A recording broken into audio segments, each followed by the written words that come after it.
তো হে ভিউয়ার্স, কেমন আছেন সবাই? আশা করব সবাই ভালো আছেন। তো আজকে আমরা এক্সপ্লেন করছি ইনফিনিটি চেম্বার মুভিটা। আর এই মুভিটা বানানো হয়েছে খুবই ভয়ঙ্কর একটা গল্প নিয়ে। আসলে একবার চিন্তা করুন, যদি আপনাকে এমন একটা জেলের মধ্যে বন্দি করে দেয়া হয় যেই জেলটা পুরোপুরি কম্পিউটার কন্ট্রোল করে, আর তাছাড়া যদি আপনি বারবার করে পালিয়েও বুঝতে পারেন যে আসলে আপনি কখনোই পালাতে পারেননি, আপনি একটা লুপের মধ্যে পড়ে গেছেন, তাহলে ব্যাপারটা কতটা ভয়ঙ্কর হবে সেই সমস্ত ব্যাপারটাই দেখব আজকের এই ভিডিওতে। তো চলুন কথা না বাড়িয়ে শুরু করি আজকের ভিডিও। তো এই গল্পের শুরুতে আমরা দেখতে পারি একটা লোককে। সে যখনই তার চোখটা খুলে তখন সে খুবই অদ্ভুত একটা রুমের মধ্যে নিজেকে বন্দি অবস্থায় পায়। সে বুঝতেই পারছিল না তাকে কোথায় নিয়ে আসা হয়েছে এবং সে এখানে কিভাবে এলো। এই জন্য সে বিছনা থেকে উঠে যখন চারপাশে চেক করার ট্রাই করে, তখনই হঠাৎই তার মুখের সামনে একটা ক্যামেরা চলে আসে। আর এই ক্যামেরাটা তার সঙ্গে কথাবার্তাও বলা শুরু করে।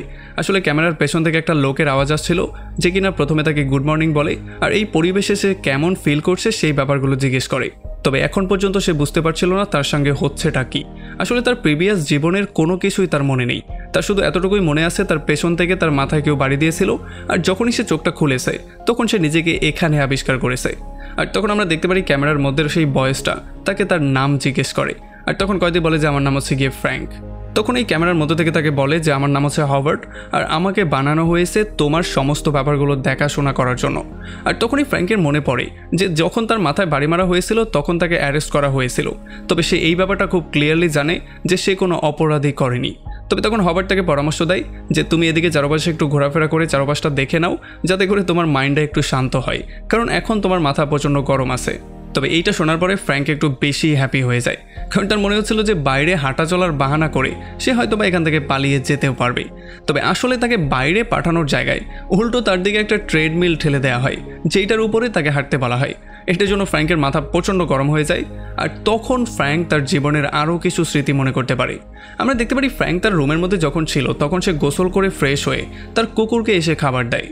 আর তখনই টিভিতে ফ্রেচার নামের একটা আন্দোলনকারী নেতার খবর চলে আসে, যে কিনা কোথায় যেন গায়েব হয়ে গিয়েছিল। এই জন্য পুলিশ আর এই প্রোটেস্টকারীদের মধ্যে একটা ভয়ঙ্কর মারামারি শুরু হয়ে গিয়েছিল। তো এরপরে প্রেজেন্ট টাইমে ফ্র্যাঙ্ক এই জেলখানার মধ্যে আবারও সেই ক্যামেরার সঙ্গে কথাবার্তা শুরু করে আর তার কাছে খাবার চায়। আর খাবার চাওয়ার পরে সে ক্যামেরাকে বলে যে আমার কুকুরটা কিন্তু এখনও আমার ঘরে আছে, কেউ কি আমার কুকুরটার খেয়াল রাখছে, কারণ বেশি দিন না খেয়ে কিন্তু সে বাঁচতে পারবে না। তবে এখানে হবার্ট তাকে ক্লিয়ার করে এটা বলে দেয় যে এই ব্যাপারে আমি তোমার কোনো সাহায্য করতে পারবো না। এখন এতে করে ফ্র্যাঙ্কের মাথা প্রচণ্ড গরম হয়ে যায়। এই জন্য সে ক্যামেরার মধ্যে জোরে একটা পাঞ্চ করে দেয়। এই জন্য হবার্ট এই ক্যামেরাটাকে সেখান থেকে সরিয়ে ফেলে আর ফ্র্যাঙ্কের পুরো রুমটা পুরো অন্ধকার হয়ে যায়। আর একটু পরে যখন আবার ফ্র্যাঙ্কের রুমের মধ্যে আলো ফিরে আসে তখন হবার্ট দেখতে পারে যে ফ্লোরের কিছু জায়গাতে পানি পড়ে আছে। আর যখন সেই সম্পর্কে ফ্র্যাঙ্ককে জিজ্ঞেস করে তখন ফ্র্যাঙ্ক বলে যে প্রস্রাব করার মতো কোনো জায়গা আমার হাতে ছিল না, এই জন্য বাধ্য হয়ে আমি এখানে কাজটা সেরে দিয়েছি। তবে তখন হবার্ট এখানের বাথরুমের দরজাটা খুলে দেয় আর সে বলে যে পরবর্তী টাইম থেকে তুমি এখানে চাইলে যেতে পারো। তবে এরপরে যখনই ফ্র্যাঙ্ক বাথরুমের মধ্যে যায় তখন 1 সেকেন্ডের মধ্যে দরজাটা বন্ধ হয়ে যায়। আর বাথরুমের মধ্যে থেকেই ফ্র্যাঙ্ক এটা বুঝতে পারে যে হবার্ট তার রুমটাকে পরিষ্কার করছে। আর তখন ফ্র্যাঙ্কের মনে পড়ে তার জীবনের অন্য কিছু স্মৃতি। আমরা দেখতে পারি এইবার ফ্র্যাঙ্ক একটা কফি শপে ছিল আর এখানে সে কাউকে খুঁজছিল। আর চারপাশে অনেকক্ষণ খোঁজাখুঁজি করার পরে যখন সে তাকে পায় না তখন সেখানে একটা কফি অর্ডার করে। আর এদিকে জেলের মধ্যে যখন ফ্র্যাঙ্ক বাথরুম থেকে মধ্যে আসে তখন তাকে আবারও খাবার দাবার দেওয়া হয়। আর এই খাবার দাবার খাওয়ার সময় সে বারবার করে ক্যামেরার সঙ্গে কথা বলার ট্রাই করে। সে বারবার করে তার নাম নিচ্ছিল আর সে বারবার করে হবার্ট হবার্ট বলছিল। এই জন্য ক্যামেরাও বারবার করে তার নাম নিচ্ছিল আর তাকে ফ্র্যাঙ্ক ফ্র্যাঙ্ক বলে উত্তর দিচ্ছিল। এইটা শোনার পরে ফাইনালি ফ্র্যাঙ্ক বুঝতে পারে যে এতক্ষণ ধরে সে কোনো মানুষের সঙ্গে কথা বলছিল না, সে কথা বলছিল একটা কম্পিউটারের সঙ্গে। আর এই জন্য তার মাথা এতটাই গরম হয়ে যায় যে সে চারপাশের দেয়ালগুলো পেটানো শুরু করে। সে কি করবে বুঝতেই পারছিল না। সে চাইছিল এটা ভেঙে কোনো রকমে বেরিয়ে পালিয়ে যেতে। আর এখানে ফ্র্যাঙ্ক তাকে ক্লিয়ার করে বলে দেয় যে আমি কোনো কম্পিউটারের সঙ্গে কথাবার্তা বলতে চাই না, আমি একটা আসল মানুষের সঙ্গে কথা বলতে চাই। তবে যখন এইটার কোনো উত্তর হবার্ট দিচ্ছিল না তখন সে তাকে একটু চেতানোর জন্য বলে যে আমি সমস্ত কম্পিউটার সিস্টেমটাকেই হেট করি, কারণ মানুষের কাজের মধ্যে সবসময় কম্পিউটারকে আনাটা ঠিক না। আর এরপরে ফ্র্যাঙ্ক চলে আসে আবারও তার পুরনো কিছু স্মৃতির মধ্যে। আমরা দেখতে পারি সে আবারও সেই কফি শপে চলে আসে যেখানে সেই মেয়েটার থেকে সে কফি নিয়েছিল। এখানে সে দেয়ালে লাগানো একটা লেজার দেখতে পারে আর তার পাশেই কিছু পিকচার সে দেখতে পারে। আর এগুলো দেখার পরে মেয়েটা তাকে বলে যে এই পিকচারগুলো আমি নিজে ক্লিক করেছি। আর ফ্র্যাঙ্কেরও তার কাজটা অনেক পছন্দ হয়, এই জন্য সে তার প্রশংসা করে তার সঙ্গে কথাবার্তা বলা শুরু করে। আর খুব শীঘ্রই তাদের মধ্যে খুবই ভালো একটা কনভারসেশনও হয়ে যায়। আর এই জন্য এই মেয়েটা খুবই মায়া নিয়ে তার হাতটা ধরে ফাইনালি তার আসল নামটা তাকে বলে। আসলে তার আসল নামটা ছিল গ্যাবি। এরপর এই মেয়েটা তার সঙ্গে একটু ফ্লার্ট করার ট্রাই করে আর একটা মুচকি হাসি দিয়ে সেখান থেকে বেরিয়ে চলে যায়। তবে তখনই অস্ত্রধারী কিছু লোক পেছন থেকে এসে ফ্র্যাঙ্কের উপরে আক্রমণ করে আর ফ্র্যাঙ্ক সেখানে বেহুশি হয়ে যায়। আর যখন সে জ্ঞান ফিরে পায় তখন সেই রুমটার মধ্যে ছিল। আর এরপরে যখনই জেলের মধ্যে ফ্র্যাঙ্ক রাতের বেলায় ঘুম থেকে উঠে যায় তখন এখানের অদ্ভুত রকমের আলো দেখার পরে সে তার স্মৃতির মধ্যে আবারও হারিয়ে যায়। সে তার ঘর, ট্রেন, শহরের আলো, সেই ক্যাফে, গ্যাবি এবং তার তোলা পিকচারগুলো সমস্ত ব্যাপারগুলো মনে করতে পারছিল। এইবারও গ্যাবি তার সঙ্গে ফ্লার্ট করে তার হাতটা ধরে। তবে এইবার ফ্র্যাঙ্ক খুবই ডিটেইলি সমস্ত ব্যাপারগুলো দেখতে পারছিল। সে আরও বেশি করে সমস্ত ব্যাপারগুলোকে মনে করতে পারছিল। তবে এইবারও সেই দুইটা গুন্ডা চলে আসে যারা কিনা ফ্র্যাঙ্ককে বেহুশ করে ফেলে। এই জন্য ফ্র্যাঙ্ক আবারও এই রুমের মধ্যে এসে পৌঁছায়। এরপরে পরদিন সকালবেলা জেলের মধ্যে ফ্র্যাঙ্ক হবারকে তার জন্য একটা কফি বানাতে বলে। আর যখনই হবার কফি বানানোর জন্য তার মনোযোগ অন্যদিকে নেয় তখন হঠাৎই ফ্র্যাঙ্ক তার উপরে একটা ভয়ঙ্কর আক্রমণ করে দেয়। এতে করে চারপাশে সাইরেন বাজা শুরু হয়ে যায় আর আমরা দেখতে পারি সেলের মধ্যে কিছু গ্যাস চলে আসে। যদিও ফ্র্যাঙ্ক অনেকক্ষণ ধরে ট্রাই করছিল গ্যাসের মধ্যে নিজের নিঃশ্বাস বন্ধ করে রাখতে, তবে একটা পর্যায়ে গিয়ে সে আর কোনোভাবে এটা করতে পারে না। এই জন্য সে সেখানেই বেহুশ হয়ে পড়ে যায়। আর এরপর সে দেখতে পারে তাকে ধরে একটা স্পেশাল রুমের মধ্যে নিয়ে আসা হয়েছে যেখানে তাকে একটা স্পেশাল ইনজেকশন দেওয়া হয়েছে। আর এরপর সে আস্তে আস্তে করে আবারও সেই ক্যাফেতে চলে আসে যেই ক্যাফের মধ্যে তার সঙ্গে এগুলো হয়েছিল। আর এখানেও ব্যাপারগুলো ঠিক আগের মতোই সমস্ত কিছু হওয়া শুরু হয়। তবে এইবার যখন গ্যাবি দেখতে পারে ফ্র্যাঙ্ক খুবই টেনশনের মধ্যে আছে তখন সে নিজে থেকেই তাকে একটা কফি বানিয়ে এনে দেয়। আর যখন এই কফি খাওয়া সে শেষ করে ফেলে তখন আমরা দেখতে পারি এক এক করে সমস্ত গ্রাহক এখান থেকে চলে যায়। তবে এখন পর্যন্ত ফ্র্যাঙ্ক এখানেই ছিল আর তার উপরে যারা আক্রমণ করেছিল তারাও এখন পর্যন্ত এখানে এসে পৌঁছায়নি। আর তখন ফ্র্যাঙ্ক এই ব্যাপারটা বুঝতে পারে যে এখন পর্যন্ত গ্যাবি তার কফির টাকা চায়নি আর সে টাকাটা কার্ডের মাধ্যমে পেমেন্ট করেনি বলেই সেই কার্ড রিডারটা এখনও অ্যাক্টিভেট হয়নি। এরপরে গ্যাবি বারবার করে ফ্র্যাঙ্কের সঙ্গে কথাবার্তা বলার ট্রাই করে। তবে ফ্র্যাঙ্ক তাকে ক্লিয়ার করে বলে দেয় যে তুমি আমার সাথে যা কিছুই করার ট্রাই করছো সেগুলো বাস্তবে না, এটা আমি খুব ভালো করেই জানি। তবে গ্যাবিও প্রচণ্ড শক্ট হয়ে যায় এগুলো শোনার পরে। সে বুঝতেই পারছিল না যে পাগলের পোলাপ কি বকছে। তো এরপরে গ্যাবি তার কাছে সাহায্য চায় তার চেয়ারগুলোকে জায়গা মতো রাখার জন্য। আর ফ্র্যাঙ্কও তাকে সাহায্য করা শুরু করে।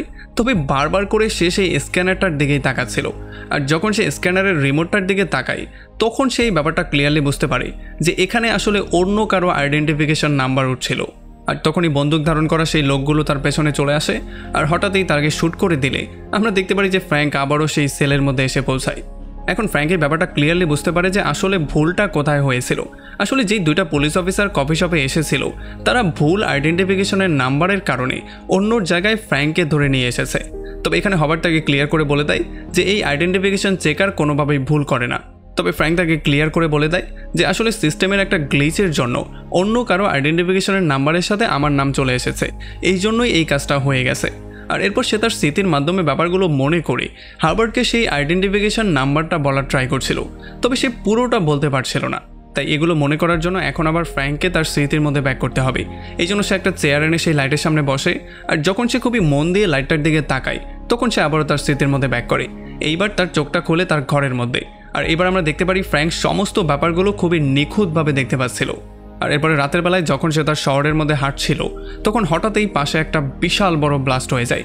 যেই ব্লাস্টের জন্য ফ্র্যাঙ্কও পুড়ে ছারখার হয়ে যায়, যেই জন্য সে আবারও তার সেই সেলের মধ্যে ব্যাক করে। এখানে সে দেখতে পারে লাইটগুলো শুধু ব্লিঙ্ক করছিল আর অদ্ভুত রকমের আওয়াজ করছিল। আর যখন সে হাবারের সঙ্গে কথাবার্তা বলার ট্রাই করে তখন সেও কোনো উত্তর দিচ্ছিল না। এই জন্য সে বুঝতেই পারছিল না সে এখন কি করবে। সে যখন চারপাশে ভালো করে চেক করে তখন সে দেখতে পারে যে আশেপাশে তাকে হেল্প করার মতো তেমন কিছুই নেই। আর সে শুনতে পারে সেই ব্লাস্টের শব্দটা এই পর্যন্ত চলে এসেছে। এই জন্য সে ভয় পেয়ে চারপাশে চিৎকার করে করে সাহায্য চাওয়া শুরু করে, কিন্তু আফসোসের ব্যাপার হচ্ছে তাকে কেউ সাহায্য করতে আসে না। এই জন্য সে প্রচণ্ড ভয় পেয়ে ঘুমাতে চলে যায়। আর একটু পরে যখন তার ঘুম ভাঙে তখন সে দেখতে পারে চারপাশের অবস্থা এমনই ছিল, এখন পর্যন্ত লাইটগুলো বন্ধ ছিল। তবে তখন সে উপর থেকে কিছু পানির ফোঁটা পড়তে দেখতে পারে। এই জন্য সে একটা গ্লাসের মধ্যে সেই পানিগুলো জমা করার ট্রাই করে। তবে তখনই ভেন্টিলেশন মেশিনের মধ্য থেকে সে কিছু আওয়াজ শুনতে পারে। আর যখন সে জালির মাধ্যমে ভেন্টিলেশনের ওই পারে তাকায় তখন সে এখানে একটা মানুষকে দেখতে পারে। সে তাকে জিজ্ঞেস করে যে তুমিও কি আমার মতো কয়েদি? আমরা দেখতে পারি সেই লোকটা সেই জালিটা ভেঙে ফেলে আর সে তাকে ক্লিয়ার করে বলে দেয় যে আমাদেরকে যেই কোম্পানিটা এখানে বন্দি করেছিল তারা আসলে হেরে গেছে। এখানের ওয়ার্ডেন নিজের জান নিয়ে পালিয়ে গেছে। আর তাছাড়া এখানের যে ইলেকট্রিক সিস্টেম ছিল সেইটাও পুরোপুরি মুখ থুবড়ে পড়েছে। এই লোকটা তাকে এই ব্যাপারগুলো ক্লিয়ার করে বলে যে কিভাবে এই কোম্পানি সেই লাইটগুলোর দিকে তাকানোর মাধ্যমে মানুষের মাথা থেকে তাদের মেমোরি চুরি করছিল। আসলে তারা গোপন ওয়ের মাধ্যমে মানুষের স্মৃতির মধ্যে গিয়ে খুবই ইম্পর্টেন্ট জিনিসগুলো চুরি করে নিয়ে আসতো। তবে এই কথাবার্তাগুলো যখনই তারা বলছিল তখনই হঠাৎ করে আমরা দেখতে পারি সেই দ্বিতীয় লোকটার রুমের মধ্যে গ্যাস চলা শুরু হয়ে যায়।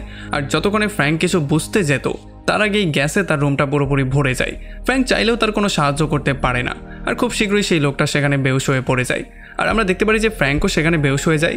তবে যখনই সে চোখটা খোলে তখন সে দেখতে পারে আগের জায়গায় সে চলে এসেছে, মানে এখানে চারপাশে লাইটগুলো পুরোপুরি আগের মতো হয়ে গেছে, আর এই রুমটাও আগের মতো ছিল।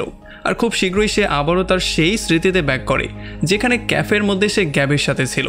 এখানে যখন গ্যাবি তার নাম ধরে ডাকে তখন ফ্র্যাঙ্ক তাকে বলে যে আমি কি কিছু অর্ডার না করেই এখানে একটু বসতে পারি। তখন গ্যাবি তাকে পারমিশন দিয়ে দেয় আর সে অন্য কাস্টমারদের হ্যান্ডেল করা শুরু করে।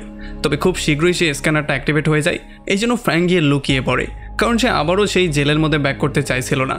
আর যখন গ্যাবি তার সঙ্গে এসে কথাবার্তা বলার ট্রাই করে তখন ফ্র্যাঙ্ক তাকে ক্লিয়ার করে বলে দেয় যে সরকার আসলে আমাদেরকে একটা ভয়ঙ্কর জেলের মধ্যে বন্দি করেছে, যেখানে স্ক্যানারের সাহায্যে আমাদের ব্রেনের মধ্যে গিয়ে তারা এমন সমস্ত ক্রাইম সম্পর্কে জানার ট্রাই করছে যেগুলো আমরা কোনোদিন করিনি। আর এরপরে তার সাথে সেই দিন যা হয়েছিল সেগুলো আবারও রিপিট হওয়া শুরু হয়ে যায়। আমরা দেখতে পারি তার ঘর, তার সকালে ঘুম থেকে ওঠা, ক্যাফেতে যাওয়া, গ্যাবি, হাওয়ার, ক্যামেরা এবং তার পেছন থেকে দুইটা গুলির আওয়াজ, এগুলো বারবার করেই রিপিট হচ্ছিল। আসলে যখনই সে গ্যাবির কাছাকাছি থাকতো তখন এই ব্যাপারগুলো বারবার করে রিপিটেশনের মধ্যে চলে আসতো, আর গ্যাবি বারবার করেই তার সমস্ত স্মৃতির মধ্যে আসা শুরু করে দেয়। এই জন্য একটা সময় ফ্র্যাঙ্কের মনে হয় যে সে যেগুলো দেখছে এই ব্যাপারগুলো সম্পূর্ণ সত্য, আর গ্যাবি হয়তোবা তার লাইফের একটা পার্ট। আর একদিন যখন সে গ্যাবির সঙ্গে সেই ক্যাফেতে ছিল আর সেই পুলিশরা তাকে অ্যারেস্ট করতে এসেছিল তখন গ্যাবি আর ফ্র্যাঙ্ক মিলে সেই পুলিশদের উপরে আক্রমণ করে দেয়। আর আচ্ছা রকম ধোলাই করার পরে ফ্র্যাঙ্ক সেই পুলিশদের কাছে নানান রকমের কোয়েশ্চেন করা শুরু করে। তবে তখন সেই ব্যাপারটা বুঝতে পারে যে আসলে এই ব্যাপারগুলো তার মাইন্ডের মধ্যে চলছিল। সে এই ব্যাপারগুলো গ্যাবিকে ক্লিয়ার করে বলারও ট্রাই করে, তবে গ্যাবি তাকে শান্ত থাকার পরামর্শ দেয় আর সে বলে যে আমরা দুজন মিলে যেই কোনো ওয়েতে এই সমস্যার সমাধান খুঁজে বের করেই ফেলবো। তো এরপরে আবারও ফ্র্যাঙ্ক তার সেলের মধ্যে ব্যাক করে, আর এখানে যখন সে হবারের সঙ্গে কথাবার্তা বলার ট্রাই করে তখন সে এই ব্যাপারটা লক্ষ্য করে যে মাঝে মধ্যেই হবার কয়েক সেকেন্ডের জন্য বন্ধ হয়ে যেত, মানে তার সিস্টেমটা কাজ করতো না। এই জন্য সে আবারও স্মৃতির মধ্যে ব্যাক করে গ্যাবিকে এই সমস্ত ব্যাপারগুলো বলে দেয়। সে বলে যে মাঝে মধ্যেই হবার 12 সেকেন্ডের জন্য বন্ধ হয়ে যায়, যার মানে এখান থেকে পালিয়ে যাওয়ার এই 12 সেকেন্ডই হচ্ছে আমার কাছে একটা সুযোগ। আর ফ্র্যাঙ্ক গ্যাবিকে এই ব্যাপারটাও ক্লিয়ার করে বলে দেয় যে আজকেই সে জেল থেকে পালানোর একটা প্ল্যানিং করেছে, আর আজকেই সে এটাকে এক্সিকিউট করার ট্রাই করবে, যার মানে গ্যাবি থেকে দূরে চলে যাওয়ার সময় চলে এসেছে। কারণ এই জেল থেকে পালিয়ে যাওয়ার পরে সে আর কখনোই হয়তোবা গ্যাবির সঙ্গে মিট করতে পারবে না। যদিও গ্যাবি ছিল ফ্র্যাঙ্কের মাইন্ডের মধ্যেই বানানো, তবে তবুও গ্যাবির থেকে দূরে যাওয়ার সময় ফ্র্যাঙ্কের প্রচণ্ড খারাপ লাগে। তবে যাওয়ার আগে সে গ্যাবির কাছে ওয়াদা করে যে আমি আসল জীবনেও তোমাকে যেই কোনো ওয়েতে খুঁজে বের করব, আর তোমার সঙ্গে আমি এই সময়টা স্পেন্ড করব। আর এরপরে ফাইনালি গ্যাবি তার থেকে টাকা নিয়ে তার ওয়ার্ডার অ্যাক্টিভেট করে দেয়, আর তখনই ফ্র্যাঙ্ক গ্যাবিকে একটা কিস করে দেয়। আর একটু পরেই সেই দুইটা পুলিশ এখানে চলে আসে আর তার পেছন দিয়ে দুইটা গুলি করে দেয়, যেই জন্য ফ্র্যাঙ্ক আবারও সেই সেলের মধ্যে ব্যাক করে। এখানে আসার সঙ্গে সঙ্গেই হবার্ট তার সঙ্গে কথাবার্তা শুরু করে, এই জন্য ফ্র্যাঙ্ক তার কাছে এক কাপ কফি চায়। আর এরপর সে বাথরুমের দরজাটা খোলায় আর বাথরুমের দরজার মাঝখানেই সে দাঁড়িয়ে পড়ে যাতে করে দরজাটা বন্ধ না হয়। আর এরপরে যখন হঠাৎ করেই হবার্ট 12 সেকেন্ডের জন্য বন্ধ হয়ে যায় তখন সে দৌড়ে এসে ক্যামেরাটার মুখে একটা কাপড় পেঁচিয়ে দেয়। আর এরপরে বাথরুম থেকে একটা লোহার পাইপ নিয়ে সে দৌড়ে অন্য একটা জায়গায় গিয়ে লুকিয়ে পড়ে।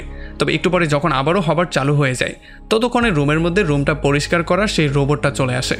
ফ্র্যাঙ্ক সেই লোহাটা দিয়ে রোবটটার উপরে আক্রমণ করে দেয় আর সেটাকে ভেঙে চুরমার করে ফেলে। আর এরপর সেখান থেকে পালিয়ে সে কোনো রকমে হলে চলে আসে, আর সেখান থেকে একটা সিঁড়ি বেয়ে এই আন্ডারগ্রাউন্ড জেল থেকে ফাইনালি বাইরে বেরিয়ে আসে। সে দেখতে পারে সে এখন একটা মরুভূমির মাঝখানে আছে, যেটা কিনা চারপাশে পাহাড় দিয়ে ঘেরা ছিল। এই জন্য সে পালিয়ে যাওয়ার জন্য দৌড়ানো শুরু করে, আর দৌড়াতে দৌড়াতে সে একটা গ্যাস স্টেশনে চলে আসে। এখান থেকে সে একটা পানির বোতল নিয়ে খাওয়া শুরু করে। তবে তখনই সে দেখতে পারে সেই পিকচারগুলো যেগুলো সে গ্যাবির ক্যাফেতে দেখতে পেয়েছিল। এই জন্য তার হাত থেকে বোতলটা পড়ে যায়, আর আমরা দেখতে পারি সে আবারও সেই সেলের মধ্যে ব্যাক করে। এখন এখানে ফ্র্যাঙ্ক বুঝতে পারে যে আসলে সে যেই পালিয়ে যাওয়ার প্ল্যানিংটা করেছিল সেটা ছিল তার একটা ভ্রম, আর এটার জন্য তার মাথা প্রচণ্ড গরম হয়ে যায়। সে চিৎকার চেঁচামেচি করা শুরু করে, আর ফাইনালি সে সিদ্ধান্ত নেয় সে এখানে কোনো খাবার দাবার খাবে না, সে ক্ষুধার যন্ত্রণা সহ্য করেই মারা যাবে। আর সে হবার্টকে বলে যে যদি তুমি আমাকে বাইরে বের না করো তাহলে আমি না খেয়েই এখানে মারা যাব। আসলে হবার্টকে সে চ্যালেঞ্জ করার ট্রাই করছিল, কারণ হবার্টকে টাস্ক দেওয়া হয়েছিল তাকে জীবিত রাখার, আর যদি সে না খেয়ে মারা যায় তাহলে সেই টাস্কটা পূরণ করতে পারল না। আর এর একটু পরেই আমরা দেখতে পারি ফ্র্যাঙ্কের সেই সমস্ত ব্যাপারগুলো মনে পড়ে যায় যে আসলে তাকে কেন এই জেলের মধ্যে ধরে আনা হয়েছিল। আসলে বাস্তব জীবনে ফ্র্যাঙ্ক ছিল সেই সমস্ত মানুষদের একজন যারা কিনা রোবট এবং মেশিনদের বিরুদ্ধে সবসময় প্রোটেস্ট করত। সে সেই গ্রুপের একজন মেম্বার ছিল, আর এই জন্য সেই মেশিনদের নষ্ট করার জন্য একটা ভাইরাসও বানিয়েছিল যেটার হার্ড ড্রাইভ কিনা তার কাছে ছিল। তবে যখন তাকে অ্যারেস্ট করা হয়েছিল তখন সে ফাইনালি তার মাইন্ডের ডিপ পার্টটাকে ব্লক করতে সক্ষম হয়ে গিয়েছিল। আর এই জন্য কোম্পানি কোনোভাবেই ফ্র্যাঙ্কের মাইন্ডের ভেতরে গিয়ে সেই ভাইরাসটা সম্পর্কে কিছুই জানতে পারছিল না। আর এই জন্য হবার্টকে টাস্ক দেওয়া হয়েছিল যাতে করে সে ফ্র্যাঙ্ককে জীবিত রাখে আর তার ভেতর থেকে জিনিসটা বের করার ট্রাই করে। তবে এখন ফ্র্যাঙ্ককে বাঁচানোর জন্য হবার্টকে তার দরজাটা খুলতেই হবে। তবে আমরা দেখতে পারি হবার্ট এমনটা না করে তাকে সরাসরি না করে দেয়। এই জন্য ফ্র্যাঙ্কের মাথা প্রচণ্ড গরম হয়ে যায়। এই জন্য সে হবার্টকে নানান রকম করে থ্রেট করা শুরু করে। আর এর একটু পরে হবার্ট দরজাটা খুলে দেয়, কারণ ফ্র্যাঙ্কের থ্রেটে সে ভয় পেয়ে গিয়েছে।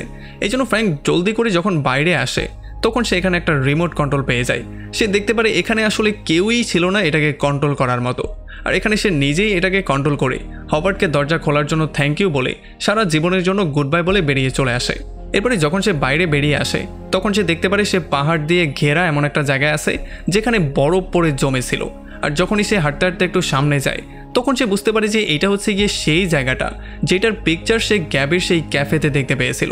এই জন্য সে প্রচণ্ড হতাশ হয়ে মাটিতে বসে পড়ে, কারণ তার মনে হচ্ছিল যে হয়তোবা এইটাও তার মনের ভ্রম। তবে তখনই এখানে দুইটা আসল মানুষ চলে আসে যারা কিনা ফ্র্যাঙ্ককে দেখার পরে তাকে উদ্ধার করে ফেলে।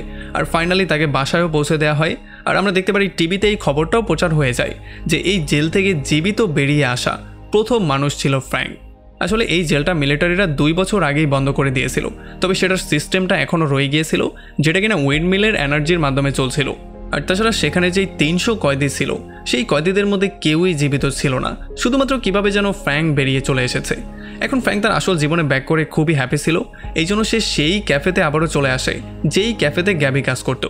আর যখনই গ্যাবি তাকে কফি দেয় তখন সে তাকে থ্যাংক ইউ বলে। তবে তখন এই মেয়েটা বলে যে আমার নাম গ্যাবি না, আমার নাম হচ্ছে গিয়ে মার্লিন। আর এমনই একটা ইন্টারেস্টিং পয়েন্টে এই পুরো মুভিটা এখানেই শেষ হয়ে যায়। তো আমাকে কমেন্ট করে জানান কেমন লাগলো ভিডিও। যদি ভালো লাগে তাহলে অবশ্যই একটা লাইক করবেন।